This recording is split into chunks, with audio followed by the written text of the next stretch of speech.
Grabe! 3-in-1 gadget for only 100 plus lang? Hindi mo na kailangan bumili ng tatlong gadget. Isang click lang, solve ka na. May phone holder ka na, may speaker ka pa, at may power bank ka pa rin. Lahat sa isang device. Pwedeng pang travel, pang tambay, pang araw-araw. Ito na talaga yung gadget na hinahanap mo. Kung nagtitipid ka pero ayaw mo magpahuli sa tech, ito na yon. Trending na trending ito ngayon sa TikTok.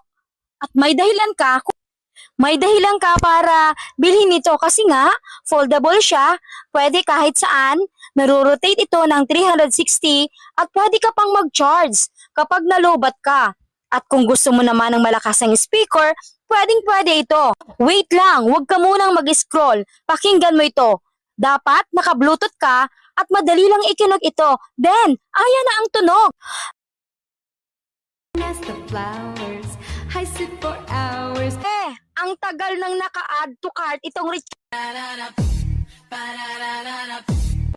Type-C ang charging port nito at pwede ka rin maglagay ng USB with a speaker. Multifunction talaga. Grabe, sobrang nakaka-proud naman naka-imbento ng product na ito.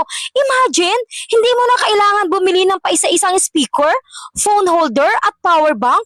Kasi sa halagang 100 plus, meron ka ng 3-in-1 gadget. Phone holder, check. Speaker, check. Power bank, check na check. Sulit na sulit talaga. Kaya ano pang hinihintay nyo? I-click na ninyo ang yellow basket at grab this trending item na pinagkakaguluhan ngayon sa TikTok. Bihira na talaga ang ganitong deal, 100 plus lang, may 3-in-1 ka na, kaya wag na ninyong palampasin, add to cart na at mag-enjoy sa convenience nito. Guys, i-click na ninyo ang yellow basket. Alam nyo ba, 100 plus pesos lang to? Pero super sulit na kasi tatlo na ang gamit niya, phone holder, speaker at power bank.